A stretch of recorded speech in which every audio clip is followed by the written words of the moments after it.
El lodo negro se esparcía por las baldosas blancas que había tardado 3 horas en pulir, brillando como una herida abierta en mi orgullo. Soy Remedios. Tengo 70 años y fui dueña de la lavandería más exigente de la capital. Pero mi nuera acaba de cometer el error de olvidar quién firma realmente las escrituras de esta casa. Siempre he creído que el suelo de una casa dice mucho de la gente que vive en ella. Si está sucio, hay caos en la mente. Si brilla, hay orden en el espíritu. Por eso, desde que me jubilé y mi hijo Roberto me insistió tanto en que viniera a vivir con ellos a esta casona de estilo colonial en el barrio San Ángel, me tomé la libertad de mantener el orden. No porque me lo pidieran, sino porque mis manos, acostumbradas al trabajo duro desde que tenía 15 años, no saben estar quietas. Aquella mañana había sido especialmente gris. La lluvia golpeaba los cristales desde el amanecer, una de esas tormentas que lavan las calles pero ensucian los ánimos. Me levanté a las 5, como es mi costumbre. A esa hora, la casa respira un silencio que me pertenece solo a mí. Preparé el café, ese café de olla con canela que tanto le gustaba a mi difunto esposo, y me puse manos a la obra. La casa es grande, demasiado grande para 3 personas y un gato que me ignora. Tiene pisos de mármol en la entrada y madera fina en la sala.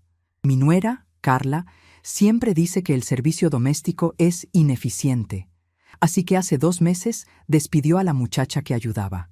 «Usted está aquí todo el día, doña Remedios. ¿Para qué gastar dinero en extraños?», me dijo con esa sonrisita que no le llega a los ojos. Desde entonces, yo soy la que limpia. No me quejo del trabajo. El trabajo dignifica, decía mi padre. Pero hay una diferencia entre trabajar por dignidad y trabajar por servidumbre. Ese día me dolía la cadera más de lo normal. La humedad se me mete en las articulaciones como un invitado indeseado.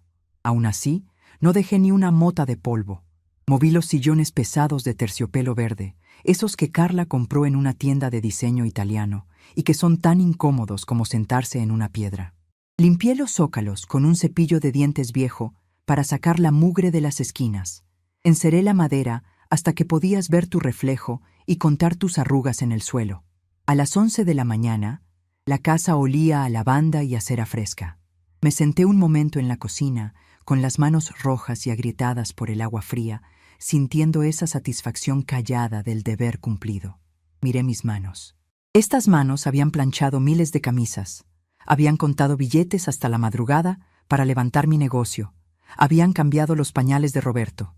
Son manos fuertes, aunque ahora tengan manchas de la edad. Entonces escuché el motor del auto. Carla llegó antes de tiempo. Se suponía que estaba en su club de jardinería o en el gimnasio, esos lugares a los que va para desestresarse de no hacer nada. Escuché el portón eléctrico, el motor apagándose y luego el golpe seco de la puerta principal al abrirse.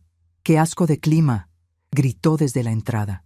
Yo me levanté de la silla de la cocina, alisándome el delantal, dispuesta a ofrecerle una toalla seca o una taza de té. Caminé hacia el recibidor. La escena que vi me heló la sangre más que el viento que entraba por la puerta abierta. Carla estaba parada justo en el centro del recibidor.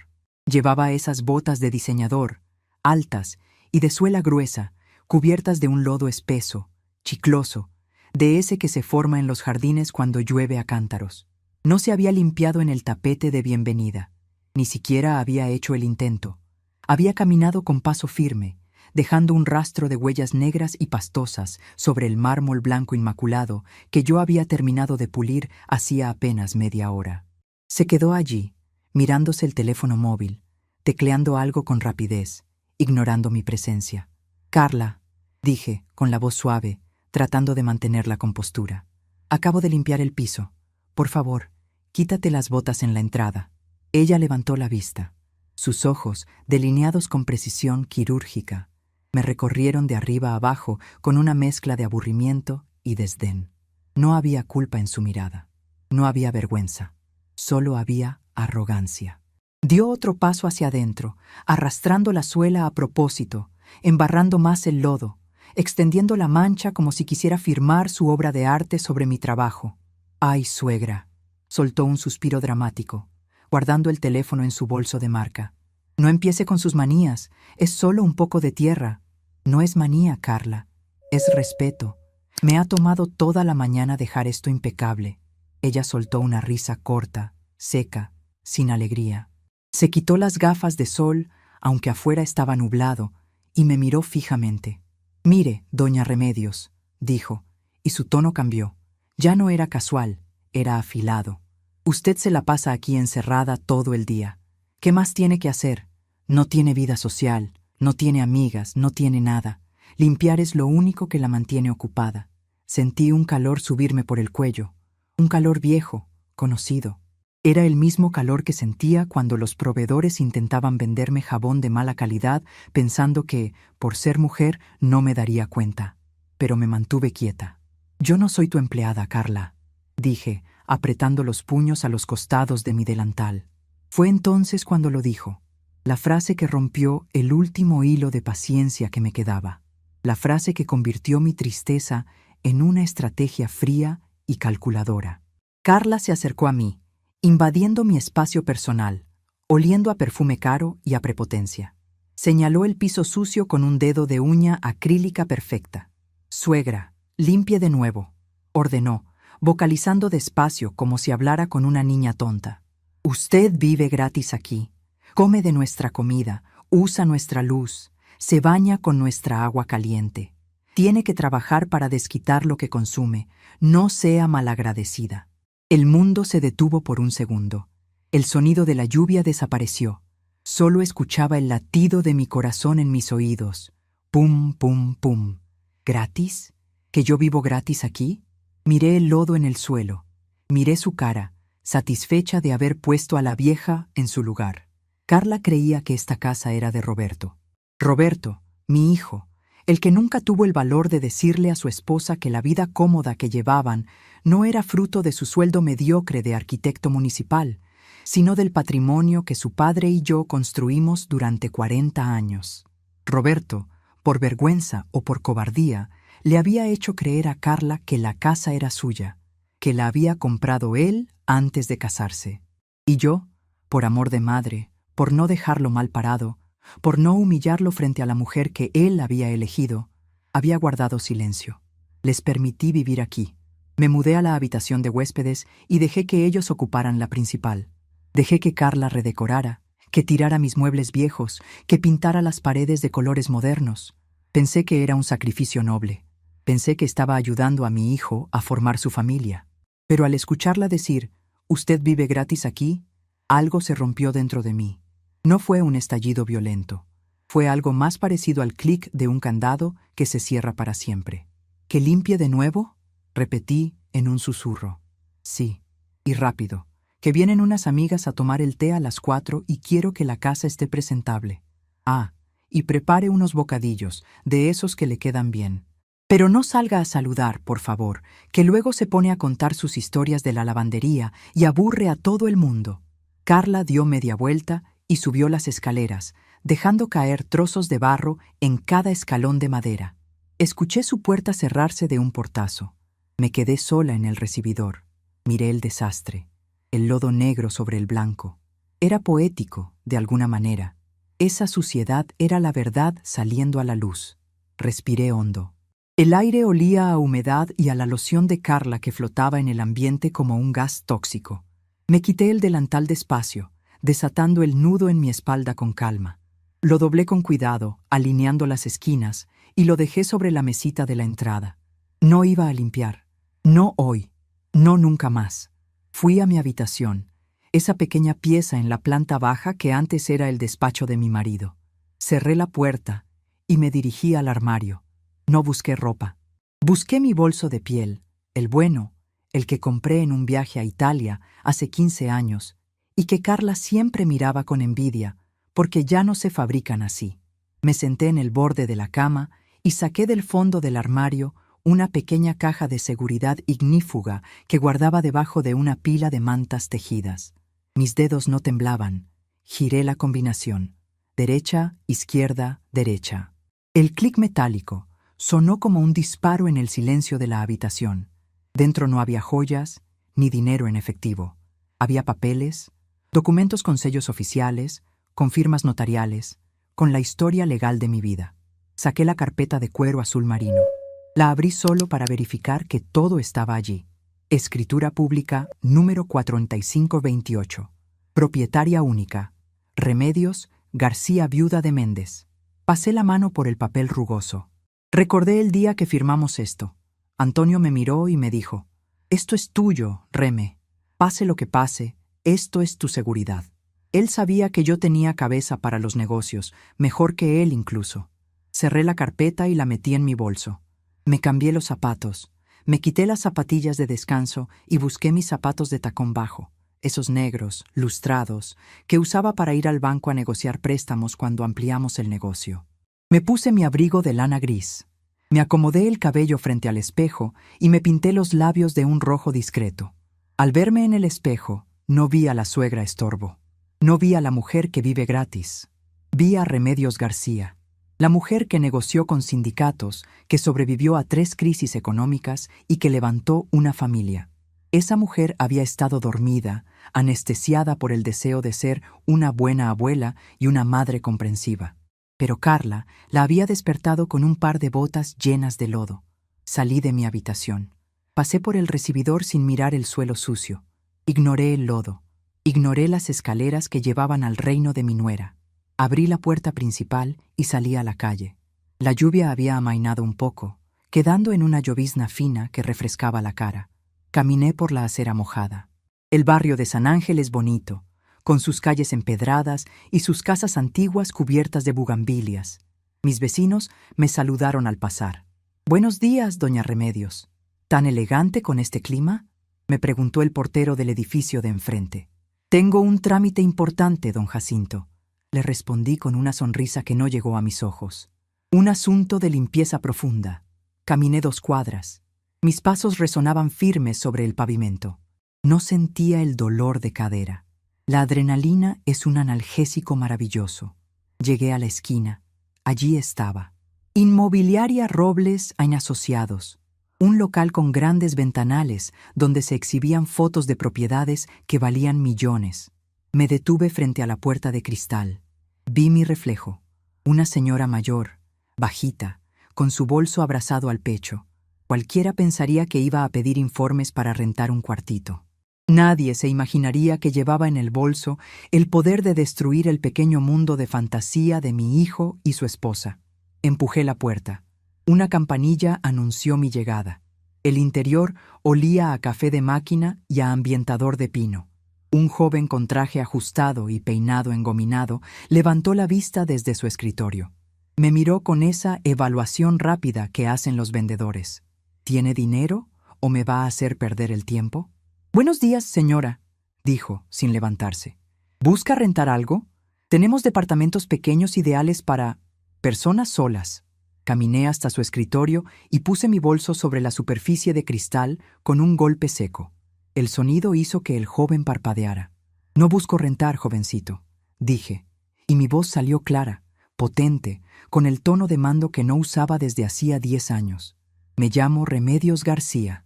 Abrí el bolso. Saqué la carpeta azul. La deslicé sobre el escritorio hasta que chocó suavemente con su teclado.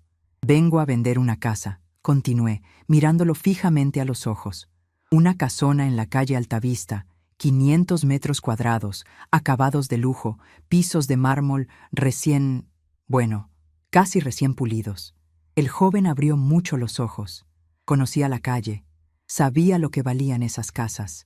Se levantó de un salto, abrochándose el botón del saco, transformando su desdén en servilismo instantáneo. «Por supuesto, señora García. Tome asiento, por favor. ¿Le ofrezco un café? ¿Agua?»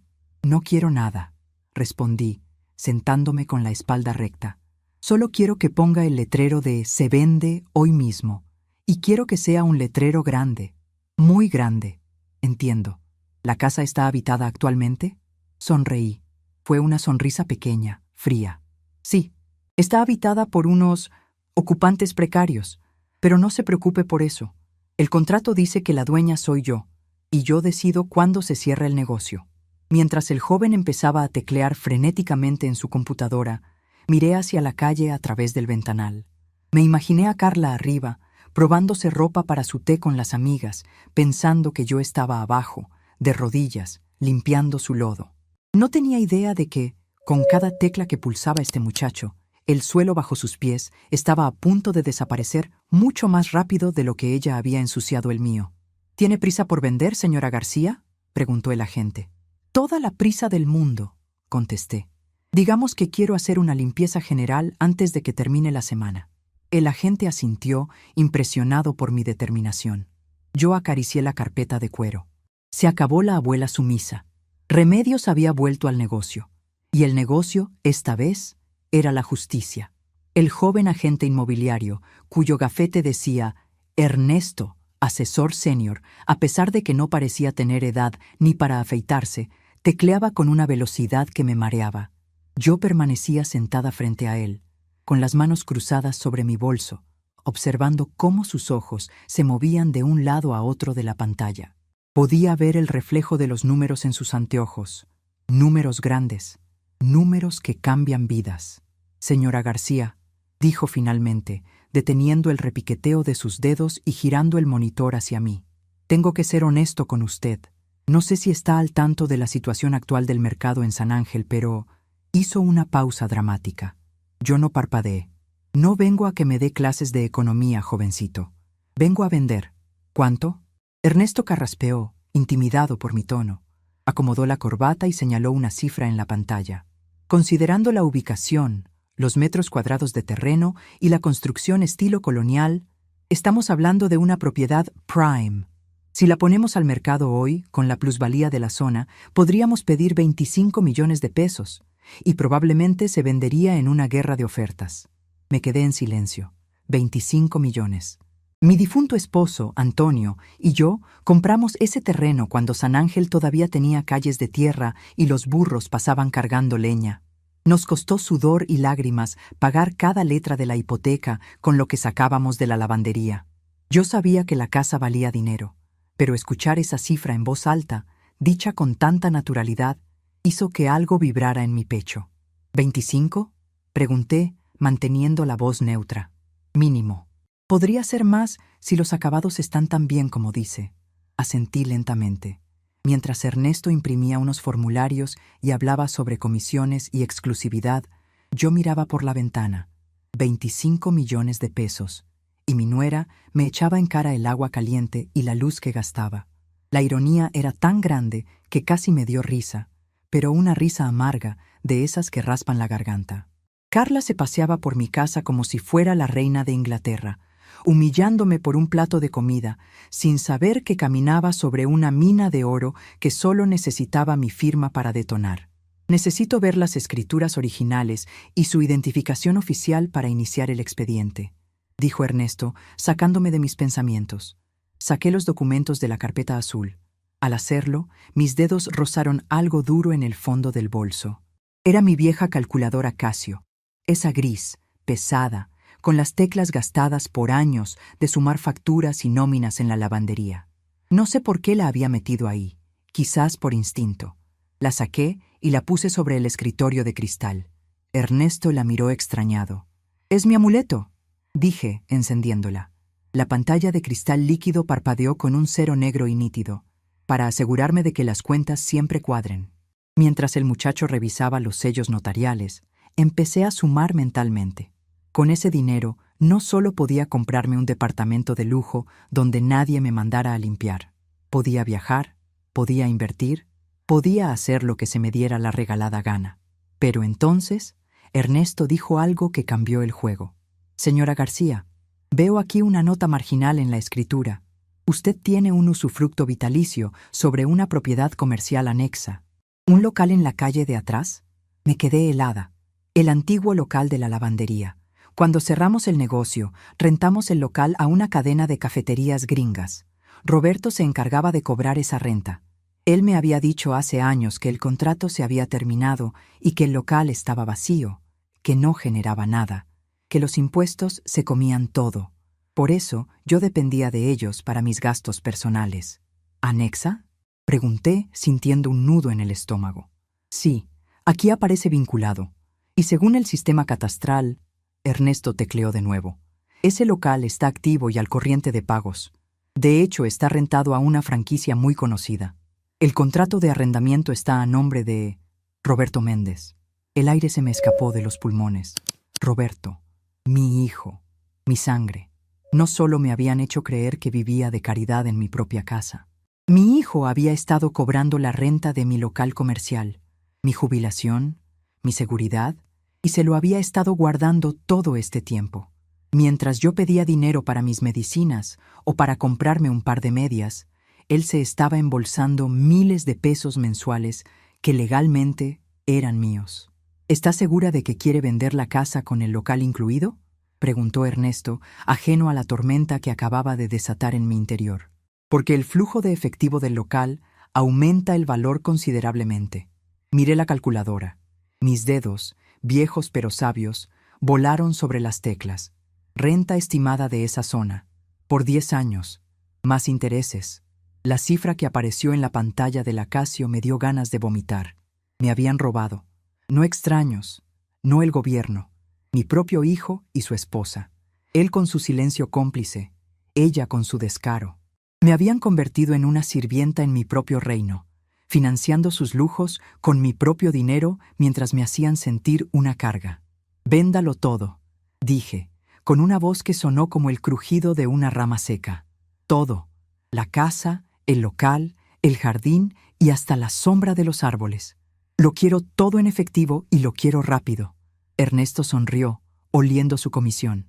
Considéralo hecho, doña Remedios, pero necesito ir a tomar fotos. ¿Cuándo le viene bien? Pensé en Carla y su té de las 4. Pensé en sus amigas con sus bolsos de marca y sus risitas falsas. Mañana, dije. Vaya mañana a las 10 en punto. Y Ernesto, no toque el timbre. Yo le abriré.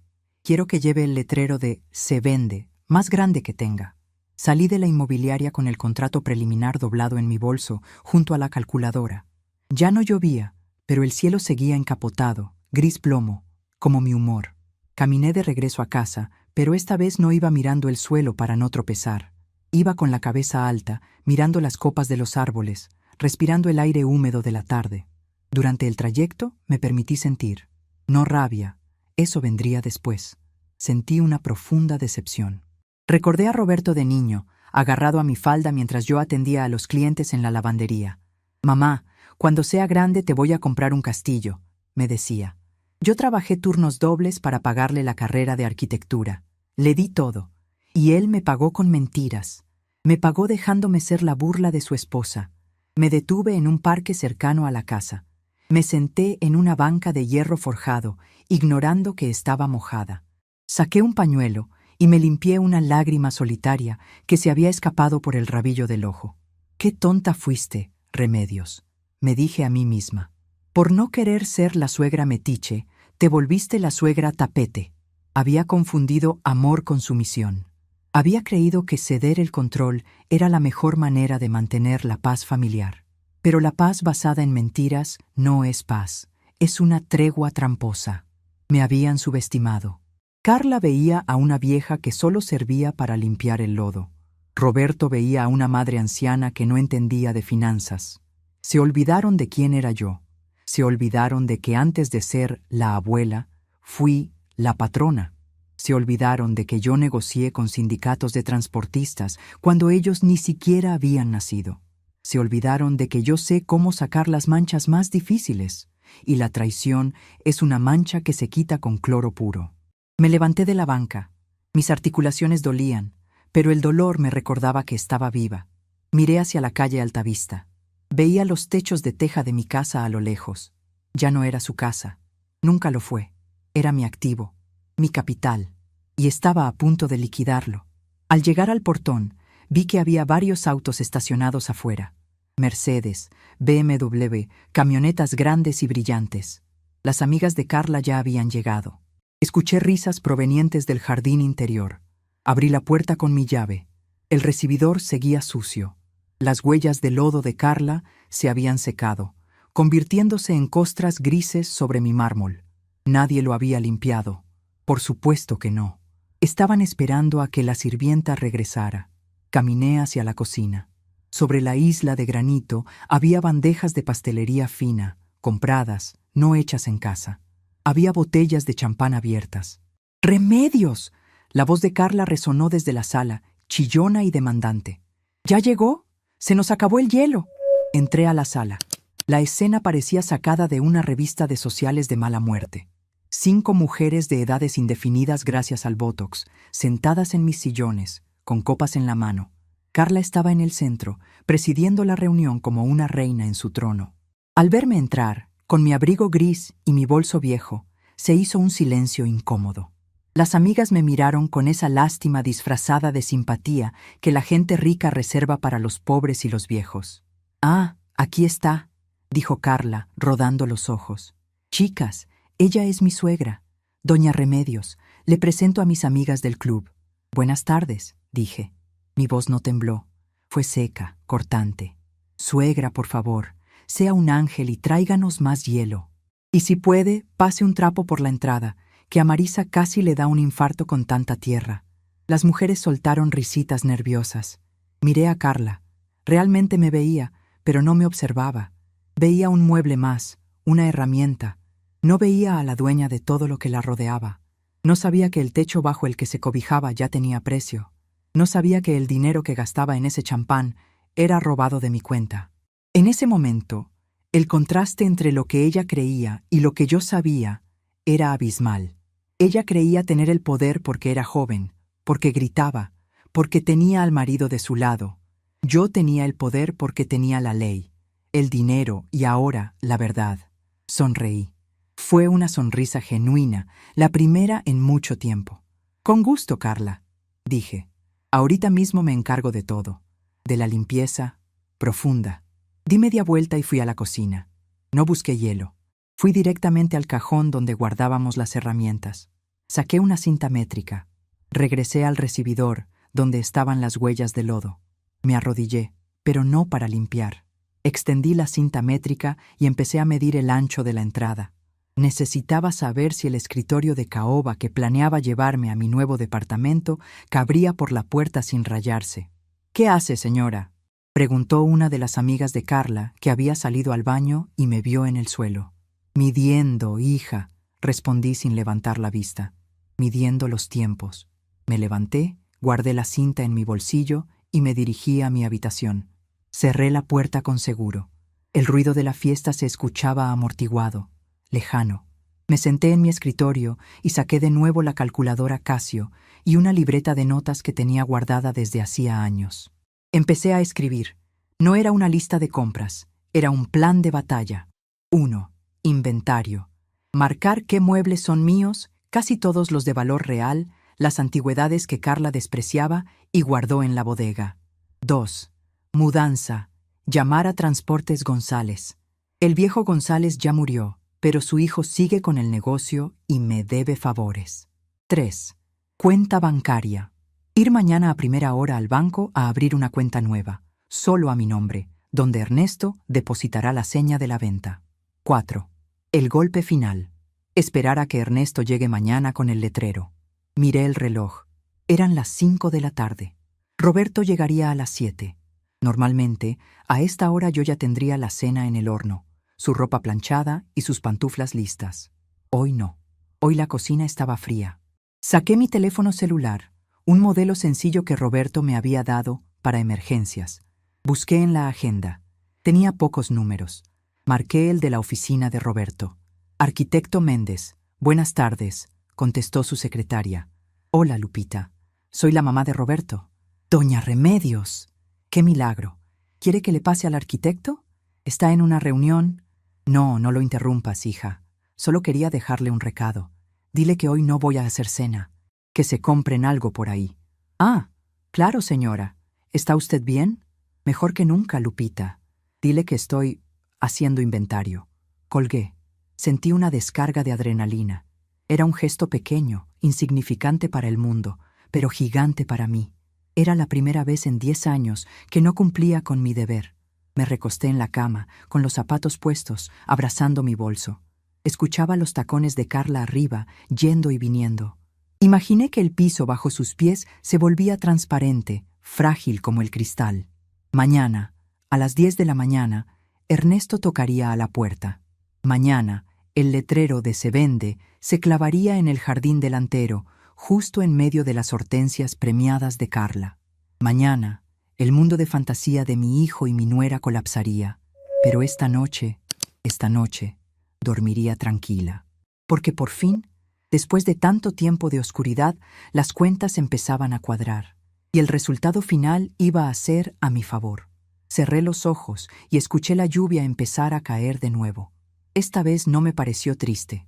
Me pareció que el cielo estaba limpiando el camino para lo que venía, y lo que venía no era solo una venta, era una revolución. «Disfruta tu té, Carla», susurré en la penumbra de mi cuarto, «porque es el último que te tomas en mi casa». La mañana siguiente no tuvo el aroma habitual a café tostado, ni el sonido rítmico de la escoba barriendo el patio. Amaneció con un silencio pesado, de esos que presagian tormenta aunque el cielo esté despejado. Me levanté a las 6, no para servir, sino para armarme. Abrí mi armario y saqué el traje sastre azul marino que usé en el funeral de Antonio. Me quedaba un poco holgado ahora, pero con un buen cinturón y la postura correcta, todavía imponía respeto. Me alisé el cabello, recogiendo las canas en un chongo apretado, sin dejar ni un pelo suelto. Me miré al espejo y no vi a la abuela que hornea galletas. Vi a la mujer que, hace 30 años, despidió a 5 empleados por robar detergente sin que le temblara el pulso. Salí de mi habitación. El pasillo era un campo de batalla de la noche anterior. Copas de cristal con restos de vino tinto manchaban la mesa de centro, servilletas arrugadas por el suelo y, por supuesto, el lodo seco de las botas de Carla seguía allí, en el recibidor, como un monumento a su insolencia. Pasé por encima de una servilleta sucia sin recogerla. Sentí un extraño cosquilleo en los dedos, la costumbre de limpiar queriendo tomar el control, pero cerré los puños y seguí caminando. Fui a la cocina. No puse la cafetera. No saqué los huevos ni el jamón. Me serví un vaso de agua y me senté en la cabecera de la mesa, un lugar que Roberto había reclamado como suyo desde que se mudaron, desplazándome a una silla lateral más cómoda. Hoy, la cabecera era mía. Saqué de mi bolso un plumón permanente de punta gruesa, color rojo sangre, y un bloque de notas adhesivas amarillas. A las 8 en punto, escuché los pasos arrastrados de Roberto bajando las escaleras. Venía en pijama, rascándose la cabeza, con esa cara de niño grande que nunca terminó de madurar. «Buenos días, mamá», bostezó sin mirarme, yendo directo a la cafetera vacía. «¿Qué pasó? ¿Se acabó el gas? No huele a café». «Hay café soluble en la alacena, si gustas», respondí sin levantar la vista de mi libreta, donde anotaba frenéticamente: «Comedor, mío. Vitrina, mía». Roberto se detuvo en seco, parpadeando. Giró la cabeza y me vio sentada en su lugar, vestida como si fuera a una reunión de consejo. «¿Vas a salir?», preguntó confundido. «Mamá, acuérdate que hoy viene el jardinero y alguien tiene que abrirle. Carla y yo vamos a salir a desayunar con los Pineda». «El jardinero no va a venir, Roberto. Lo cancelé». «¿Cómo que lo cancelaste? El pasto está altísimo y a Carla le choca que se vea descuidado». «El pasto es lo de menos hoy», dije, pegando una nota adhesiva amarilla en el centro de la mesa de caoba. «Esta mesa se va». «¿Qué?». En ese momento, el taconeo agudo de Carla resonó en la escalera. Bajó envuelta en una bata de seda rosa, con gafas oscuras puestas, aunque estábamos dentro de la casa. «Roberto, dile a tu madre que por favor no haga ruido. Tengo una migraña espantosa», se quejó, entrando a la cocina. «Y sírveme café, por favor». Carla se dejó caer en una silla, masajeándose las sienes. Cuando abrió los ojos detrás de las gafas, notó la cocina fría, la mesa sin poner y a mí erguida como una estatua de hielo. «¿Y el desayuno?», preguntó, con ese tono de indignación que usan los niños mimados. «La cocina está cerrada por inventario», dije con calma. Me levanté, tomé mi plumón rojo y caminé hacia la sala. Roberto y Carla intercambiaron miradas de extrañeza. Me siguieron, curiosos y molestos, como 2 perritos falderos que no entienden por qué su dueña no les ha dado su premio. En la sala, me detuve frente al gran espejo con marco dorado que había pertenecido a mi abuela. Le pegué una nota amarilla grande en el cristal. Con el plumón rojo escribí una sola letra: B, de venta. Luego fui al sofá de piel italiano que Carla había comprado con la tarjeta de crédito que yo pagaba indirectamente. Le pegué otra nota: B, de basura. «Oiga, ¿qué le pasa?», chilló Carla, olvidándose de su migraña. Ese sofá es de piel genuina. ¿Por qué le pega esos papelitos? Va a manchar el cuero. Estoy clasificando, Carla. Lo que es mío y tiene valor, y lo que es de ustedes y estorba. ¿Estorba? Roberto se adelantó, tratando de poner orden con su voz de hombre de la casa, una voz que le quedaba grande. Mamá, ya basta con estas excentricidades. Si estás molesta por lo de ayer, lo entiendo.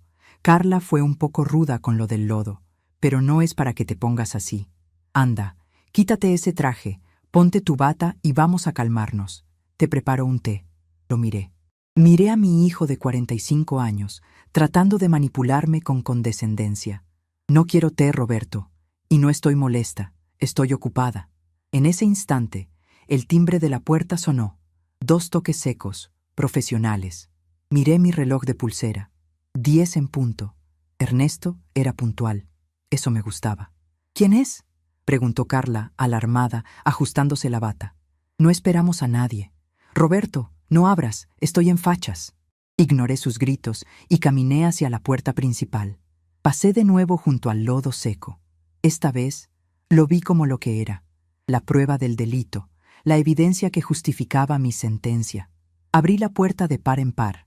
Ernesto estaba allí, impecable, con su traje gris y una carpeta bajo el brazo. Detrás de él, un hombre con una cámara profesional y un trípode. Y 2 muchachos jóvenes con camisetas que decían Logística Inmobiliaria. Buenos días, doña Remedios, saludó Ernesto con una reverencia respetuosa. Estamos listos para el levantamiento fotográfico y la evaluación rápida. Adelante, caballeros, dije haciéndome a un lado. La casa es toda suya. El grupo entró en tropel. El fotógrafo empezó a armar su equipo en medio del recibidor sucio, buscando los mejores ángulos de luz. Los muchachos de logística sacaron cintas métricas láser y empezaron a medir las paredes, lanzando luces rojas que cruzaban la sala como miras telescópicas. Carla soltó un grito ahogado. «¡Roberto! ¡Saca a esta gente de aquí!», exclamó, retrocediendo hacia la escalera. «¿Quiénes son? ¿Qué hacen midiendo mi casa?». Roberto, pálido como el papel, se acercó a Ernesto. «Oiga, amigo, creo que hay un error. No hemos solicitado ningún servicio. Esta es una propiedad privada. Le voy a pedir que se retire o llamo a la policía». Ernesto me miró, arqueando una ceja.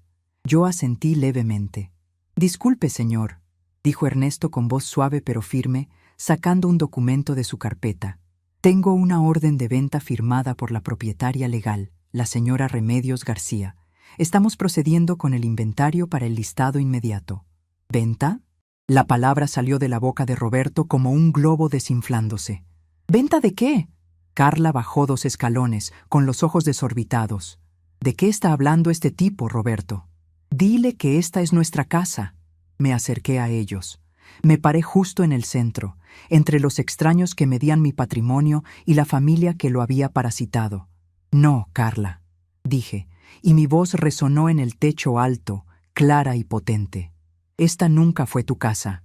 Fue un préstamo, y el plazo del préstamo se venció ayer, cuando decidiste que yo vivía gratis aquí». Hubo un silencio sepulcral, solo roto por el clic-clic del obturador de la cámara del fotógrafo, que inmortalizaba el candelabro de cristal. Roberto me miró con una mezcla de terror e incredulidad. «Mamá, no puedes hablar en serio. ¿Vender la casa? ¿Y a dónde vamos a ir? ¿Dónde vamos a vivir nosotros?». Eso es algo que un arquitecto exitoso y su esposa de alta sociedad deberían poder resolver, ¿no crees? Respondí con una frialdad que me sorprendió incluso a mí. «Tienen un mes. Bueno, menos, dependiendo de qué tan rápido se venda. Y a juzgar por cómo este joven está tomando fotos, creo que será muy rápido». «¡Estás loca!», gritó Carla, perdiendo toda compostura. Bajó corriendo las escaleras y se enfrentó a mí, con la cara roja de ira. «¡Es senilidad! Roberto, tu madre perdió la cabeza. No puedes vender esta casa. Nosotros le hemos metido dinero. Yo pinté las paredes. Yo cambié las cortinas. Y yo pagué la hipoteca durante 25 años, Carla». Le corté, dando un paso hacia ella. Ella retrocedió instintivamente. «Pagué cada ladrillo, cada tubo de cañería y hasta el mármol que ensuciaste ayer. Las cortinas te las puedes llevar. No las quiero. Tienen mal gusto». Ernesto carraspeó. Incómodo, pero profesional. «Doña Remedios, El fotógrafo pregunta si podemos mover ese sillón verde para que salga mejor la luz de la ventana. Por supuesto, si estorba, sáquenlo al patio, ordené. 2 de los muchachos de logística levantaron el pesado sillón de terciopelo verde, el orgullo de Carla, y empezaron a cargarlo hacia la puerta trasera. ¡No! ¡Mi sofá no! Carla intentó detenerlos, jalando el brazo de uno de los cargadores. «¡Suelten eso, brutos!». «Señora, por favor, no obstruya nuestro trabajo», dijo el muchacho, zafándose con facilidad. Roberto me agarró del brazo. Su agarre no era fuerte, temblaba. Me llevó un poco aparte, hacia la cocina, lejos de los oídos de Ernesto. «Mamá, por favor», susurró, con los ojos aguados. «Sé que estás enojada, pero esto es extremo, podemos hablar». «Puedo hablar con Carla. Le diré que se disculpe, que limpie el piso ella misma. Pero no nos hagas esto. Sabes que las cosas no están tan bien en el despacho.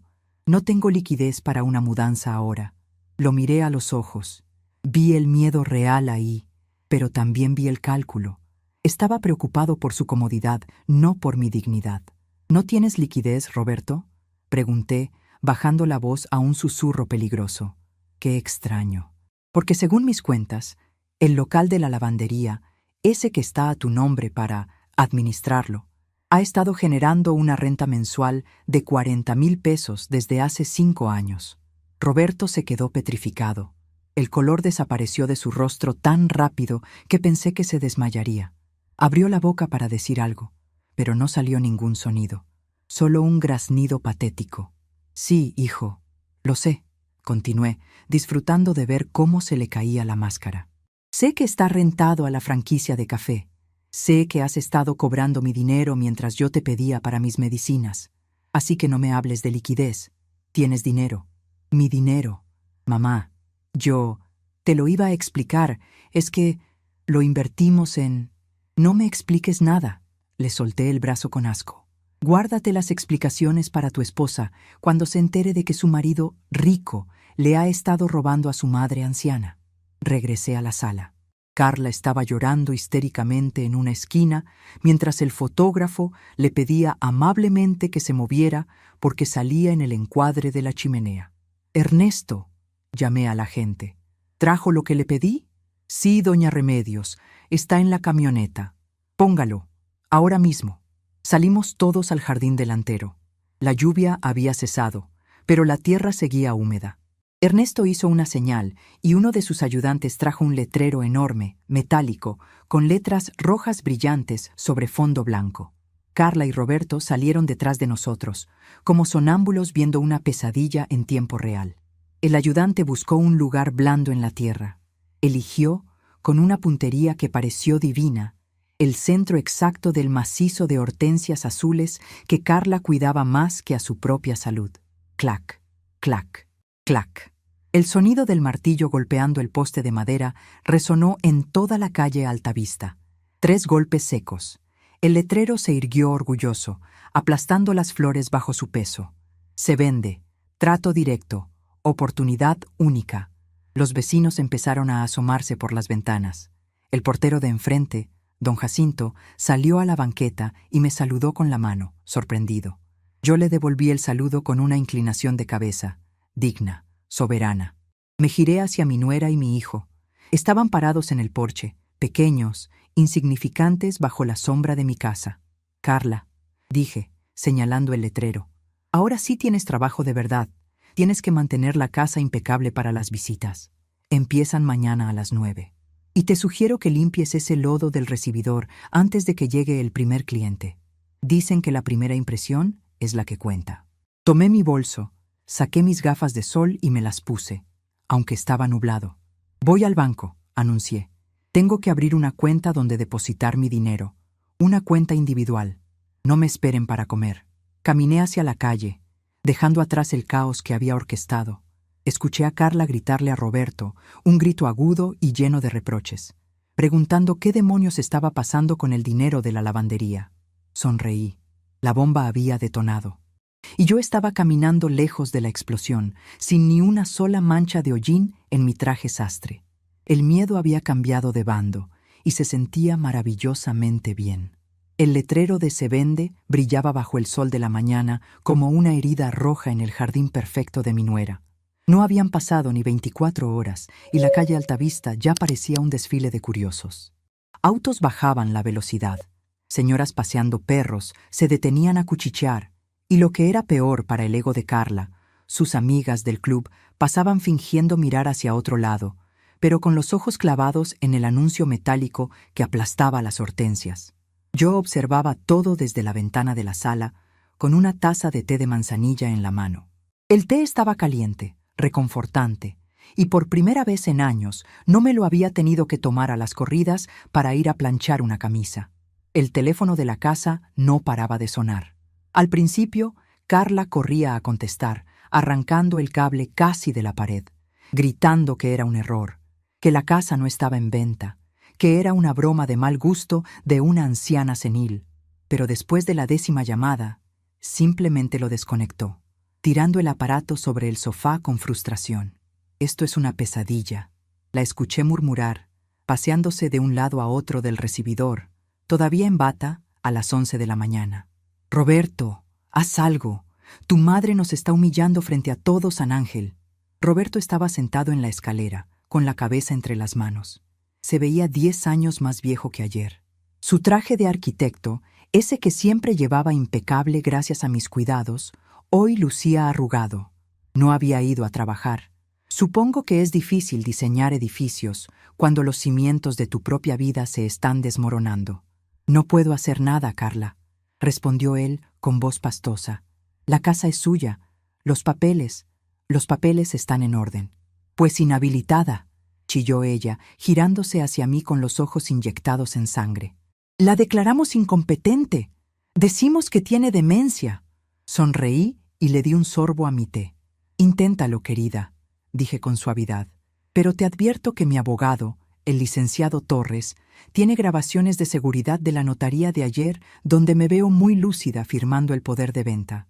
Y también tiene copias de los estados de cuenta del local comercial. ¿Quieres que un juez revise eso?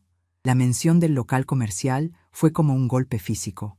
Carla se quedó callada, boqueando como un pez fuera del agua. Roberto se encogió aún más en el escalón. En ese momento, el timbre sonó. No era el toque profesional de Ernesto. Era un timbrazo insistente, ansioso.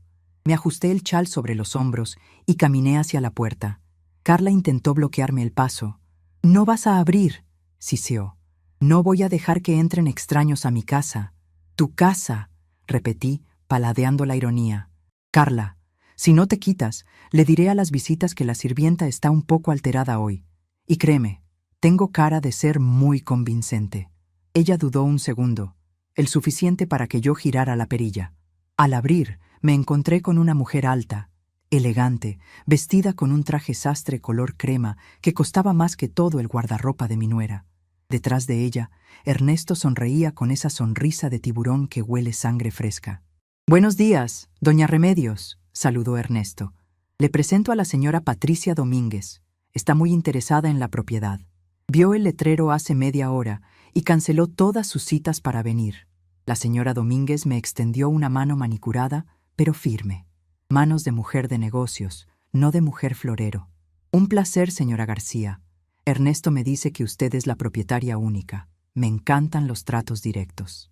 Sin intermediarios familiares estorbosos». Miré a Carla de reojo. Estaba pálida, apretando los dientes.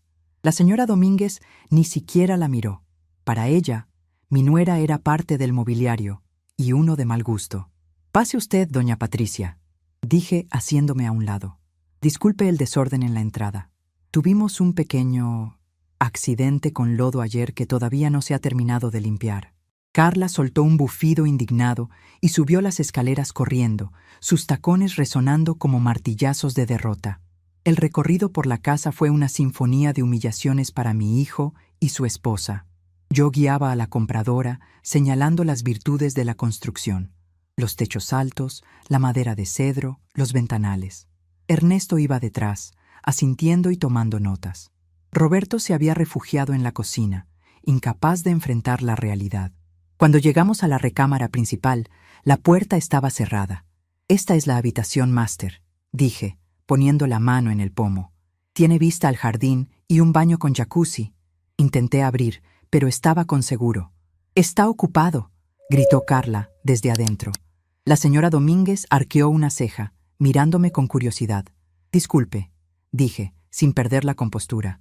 «Los inquilinos actuales son un poco territoriales. Pero no se preocupe. El contrato de desalojo es parte de la venta. Se irán antes de que usted firme la escritura». «Perfecto», dijo la compradora, mirando el pasillo con ojo crítico. De todos modos, pensaba tirar esa puerta. Es horrible. Y ese color melocotón de las paredes, espantoso. Necesita una remodelación total para quitarle esa vibra de nuevo rico. Tuve que morderme el labio para no soltar una carcajada. Carla, que seguramente estaba pegada a la puerta escuchando, debía estar retorciéndose. Ella había elegido ese color y esa puerta personalmente, presumiendo que era tendencia europea. Bajamos de nuevo a la sala. La señora Domínguez se detuvo frente a la chimenea y sacó una chequera de su bolso. «Señora García, no me gusta perder el tiempo. La casa tiene buenos huesos, como dicen. La ubicación es inmejorable. Ernesto me dijo el precio base. Yo le ofrezco un 10% más si cerramos el trato esta misma semana. En efectivo». El silencio que siguió fue denso. Ernesto dejó de respirar un segundo. Yo hice un cálculo mental rápido. 10% más sobre 25 millones. Eran 2,5 millones extra. ¿Y los inquilinos?, pregunté. «Me encargo yo», dijo la mujer, con una frialdad que admiré. «Tengo un equipo legal muy eficiente. Si no salen por las buenas, saldrán con la fuerza pública el día que yo tome posesión». Extendí mi mano. Trato hecho. En ese momento, Roberto salió de la cocina. Había escuchado. Tenía los ojos rojos y una botella de whisky en la mano a las 11 de la mañana. «Mamá, no puedes hacer esto», balbuceó, ignorando a la visita. «Es mi casa. Yo crecí aquí. Bueno, no aquí, pero esta es mi vida». La señora Domínguez se giró y lo miró con desdén. «Señor, le sugiero que empiece a empacar. Y cuidado con esa botella. Si mancha el piso se lo descontaré del depósito». «Ah, no. ¿Verdad que no hay depósito? Bueno, se lo cobraré a su madre del precio final». Roberto me miró, buscando a la madre que siempre lo había salvado, la que le daba dinero a escondidas, la que le preparaba sopita cuando estaba enfermo. Pero esa madre se había quedado atrapada en el lodo del recibidor ayer. «¿Lo escuchaste, Roberto?», dije. «Cuidado con el piso. Ya está bastante sucio con las mentiras que han dicho en esta casa». Cuando Ernesto y la compradora se fueron, prometiendo volver con los papeles al día siguiente, la casa quedó en un silencio sepulcral. Pero no era un silencio de paz. Era el silencio antes de la explosión final. Me senté en mi sillón favorito, el que ya tenía mi etiqueta de mío, y saqué mi libreta de notas. Carla bajó las escaleras lentamente. Ya no estaba furiosa. Estaba asustada. Se había cambiado la bata por unos jeans y una camiseta, y se había quitado el maquillaje. Se veía joven, vulnerable, casi humana. Se sentó en el sofá frente a mí, evitando mirar las notas adhesivas que marcaban los muebles como venta o basura. «Suegra», empezó con la voz temblorosa. «Remedios, hablemos en serio». «Estoy hablando muy en serio, Carla. Acabo de vender la casa. Pero, ¿a dónde vamos a ir? Roberto no tiene ahorros. Usted sabe cómo es la economía». «Sé perfectamente cómo es la economía, Carla. Llevé las cuentas de un negocio durante 40 años. Y también sé que Roberto ha estado cobrando 40,000 pesos mensuales de mi local. Esos son casi 2,5 millones de pesos en 5 años. ¿Dónde está ese dinero?». Carla abrió los ojos como platos y miró hacia la cocina, donde Roberto se servía otro trago. «¿40,000?», susurró ella. Él me dijo que el local daba apenas para pagar los impuestos. Me dijo que su sueldo en el municipio era lo que nos mantenía». Solté una risa seca. «¿El sueldo del municipio? Carla, por Dios, ese sueldo no paga ni tus zapatos. Han estado viviendo de mi renta. Han estado comiendo, viajando y comprando muebles horribles con mi dinero. El dinero de la vieja inútil». Carla se levantó, caminando hacia la cocina como una autómata. Escuché un murmullo, luego un grito, y luego el sonido inconfundible de un vaso rompiéndose contra la pared. «¡Mentiroso!». El grito de Carla desgarró el aire. Me dijiste que eras socio del despacho. Me dijiste que la casa era tuya. Me has tenido viviendo una mentira. ¡Cállate, Carla!, respondió Roberto. Lo hice por ti, para que tuvieras tus lujos, para que no me dejaras por un tipo con más dinero. Me quedé en la sala, escuchando cómo se despedazaban entre ellos. Era triste, sí, pero era una tristeza necesaria, como cuando tienes que romper un hueso mal soldado para que cure bien, o en este caso, amputar un miembro gangrenado. Al cabo de un rato, los gritos cesaron. Roberto salió de la cocina con un rasguño en la mejilla. Carla venía detrás, llorando, pero esta vez eran lágrimas de verdad, de miedo puro. Se pararon frente a mí, dos niños regañados esperando el castigo. «Mamá», dijo Roberto cayendo de rodillas frente a mi sillón. Intentó agarrar mis manos, pero las retiré. «Perdóname, tienes razón, soy una basura, pero no nos dejes en la calle, por favor. Te devolveré el dinero. Trabajaré doble». «No se trata del dinero, Roberto», dije, mirándolo con lástima. «Se trata de la dignidad. Ayer, tu esposa me dijo que yo vivía gratis aquí, que tenía que limpiar su lodo para desquitar mi comida. Y tú no dijiste nada. Te quedaste ahí parado, dejando que me humillara». Roberto bajó la cabeza. «Lo sé. Soy un cobarde». «Sí, lo eres. Y yo tengo la culpa por haberte criado pensando que merecías todo sin esfuerzo. Pero eso se acabó». Saqué un sobre manila de mi bolso. «Aquí hay dos cosas», dije, poniendo el sobre en la mesa de centro. «Una es la notificación del banco. He congelado las cuentas mancomunadas donde se depositaba la renta del local. A partir de hoy, ese dinero va directo a mi cuenta personal». Roberto gimió. Sabía que eso significaba la quiebra total. Sus tarjetas de crédito, sus préstamos del coche, todo estaba ligado a ese flujo de efectivo. «Y la segunda cosa», continué, «es una lista de departamentos en renta en la zona de Iztapalapa. Son pequeños, modestos, pero dignos. El alquiler cuesta lo que Roberto gana realmente en el municipio». Carla miró la lista con horror. «¿Iztapalapa?», chilló. «Yo no voy a vivir allá. Mis amigas, mi club». «Tus amigas ya vieron el letrero de venta, Carla», le recordé. «Tu estatus social se acabó en el momento en que decidiste pisar mi dignidad con tus botas de marca. Ahora tienes dos opciones. O te vas con tu marido a un lugar que puedan pagar, o te buscas a otro incauto que te mantenga. Pero aquí, en esta casa, el hotel se cerró». Me levanté. Mis piernas se sentían firmes. Mi dolor de cadera había desaparecido por completo.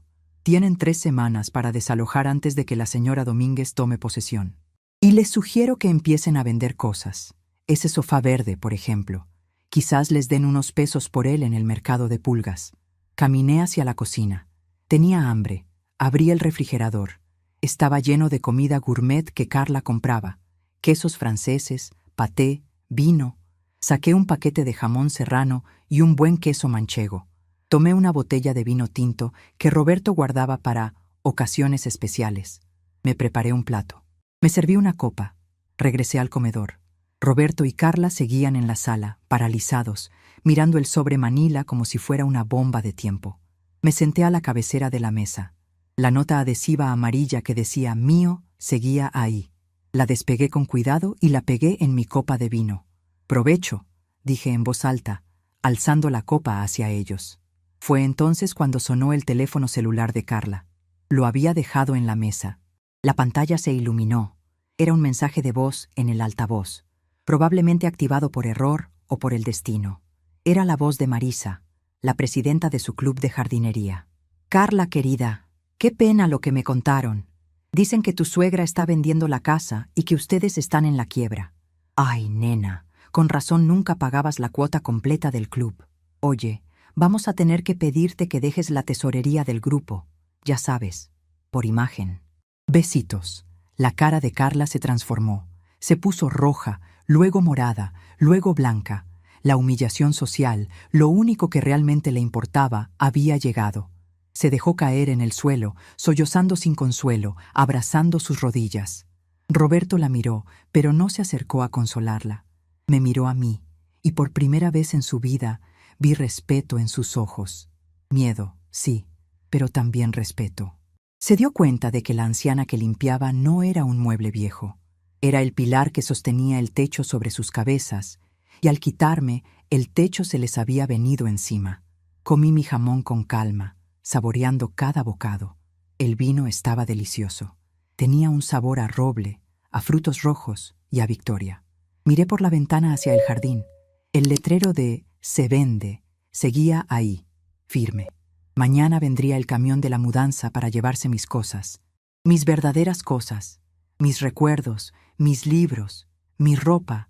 Ellos se quedarían aquí 3 semanas más, viviendo entre cajas, viendo cómo su mundo de fantasía se desmantelaba pedazo a pedazo. Tendrían que aprender a vivir con su realidad. Tendrían que aprender que el lodo, cuando se seca, se convierte en polvo y se lo lleva el viento. Pero la dignidad, esa se queda. Terminé mi copa y la dejé sobre la mesa con un golpe suave pero definitivo. «Laven los platos cuando terminen de llorar», les dije mientras me dirigía a mi habitación. «Y por favor, procuren no hacer ruido. Mañana tengo que ir a ver departamentos para mí. Penthouse, tal vez, con vista al parque». Cerré la puerta de mi cuarto y giré la llave. Me quité los zapatos y me masajeé los pies. No me sentía sola. Me sentía acompañada por mí misma, por la Remedios fuerte que había estado dormida. Saqué de mi bolso la calculadora vieja. Tecleé la cifra de la venta más los intereses recuperados. La pantalla mostró un número hermoso, pero el verdadero valor no estaba en esos ceros. Estaba en el silencio de la casa. Un silencio que ya no era de sumisión, sino de mando. Me acosté en la cama, sonriendo en la oscuridad. Afuera, escuchaba a Roberto y Carla discutiendo en susurros feroces, culpándose mutuamente. Ya no era mi problema. Sus voces sonaban lejanas, como el zumbido de moscas que ya no pueden tocarte. Mañana sería el último día de esta vida, y el primero del resto de mi historia. «Buenas noches, patrona», me susurré a mí misma, y por primera vez en años, dormí sin soñar con ropa sucia. El sol de la mañana entra sin pedir permiso por los ventanales de mi nuevo departamento en el 10º piso, inundando la sala de una luz dorada que no tiene que pelear con árboles descuidados ni con cortinas pesadas de terciopelo verde. Aquí no hay jardín que se llene de lodo cuando llueve, solo una terraza inmensa con piso de teca y una vista a la ciudad que parece una alfombra de concreto y esperanza. Me tomo el café despacio, sentada en un sillón de tela azul profundo que compré con mi dinero, elegida por mi gusto, sin miedo a que nadie me grite que lo voy a ensuciar con mis manías de vieja. La paz tiene un sonido maravilloso, ¿saben? Es el tintineo de mis propias llaves sobre la mesa de vidrio templado, sabiendo que nadie más tiene copia. Es el zumbido suave del refrigerador lleno de las cosas que a mí me gustan. Yogur griego, higos frescos y esa botella de vino blanco que abro cuando se me antoja, sea martes o domingo. Hace 3 meses que firmé la escritura de venta con la señora Domínguez. Fue el día más liberador de mi vida. Ver cómo mi cuenta bancaria pasaba de tener los centavos contados a tener una cifra con 6 ceros fue como respirar oxígeno puro después de años bajo el agua. Pero lo mejor no fue el dinero, fue la sensación de que el mundo volvía a tener lógica. La casa de San Ángel, con sus fantasmas y sus humillaciones, ya no existe para mí. Ahora es problema de la señora Domínguez y sus remodelaciones. Yo vivo en Polanco, en un edificio con elevador directo al piso y un portero que me saluda con respeto genuino, no porque espere propina, sino porque sabe que soy la dueña. Ayer tuve que ir al centro para firmar los últimos papeles del fideicomiso, y como el destino tiene un sentido del humor muy particular, me los topé. Iba saliendo de la notaría, ajustándome mis gafas de sol nuevas, cuando vi a una pareja discutiendo en la parada del metrobús. Al principio no los reconocí.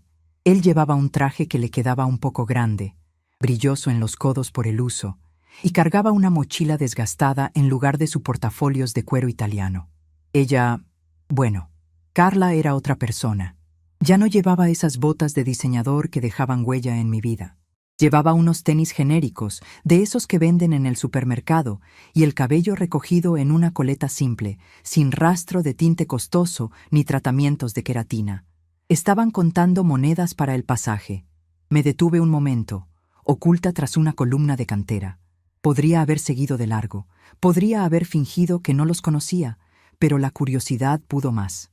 O tal vez fue la necesidad de cerrar el círculo. Me acerqué despacio. Cuando Roberto me vio, se puso pálido. Carla, en cambio, bajó la mirada, avergonzada. Ya no había arrogancia en sus ojos, solo cansancio. Un cansancio viejo, de ese que te cala los huesos cuando te das cuenta de que la vida no es un desfile de modas. «Hola, mamá», dijo Roberto, con la voz quebrada. Intentó sonreír, pero le salió una mueca triste. «Hola, hijo». «Hola, Carla». Hablamos poco, apenas unos minutos. Me contaron, sin mirarme a los ojos, que consiguieron un departamentito en la colonia Doctores. Un cuarto piso sin elevador en un edificio viejo que huele a humedad. Roberto consiguió trabajo como dibujante en un despacho pequeño. Ya no es el arquitecto asociado.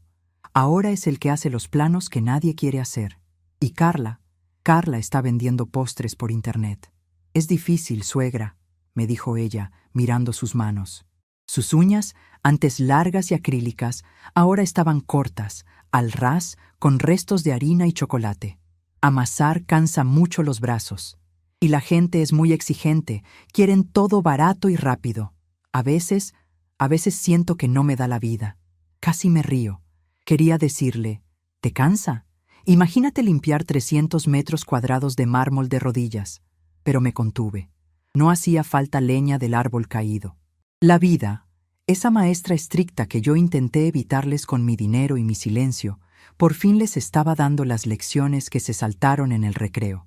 Les pregunté si necesitaban algo para comer.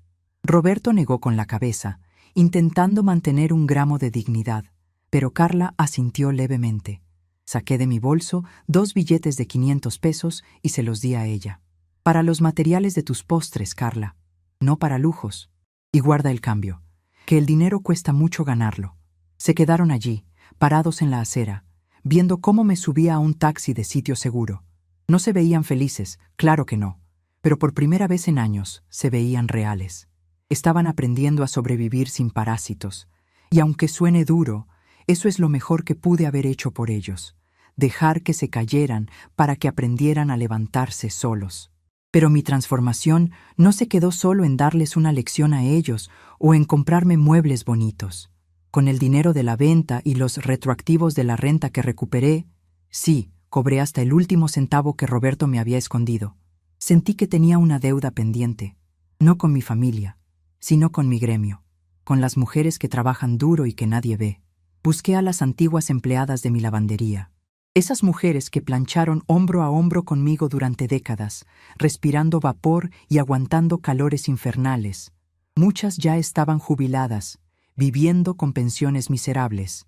A 2 de ellas, doña Chonita y Maru, les ayudé a liquidar las hipotecas de sus casitas de interés social.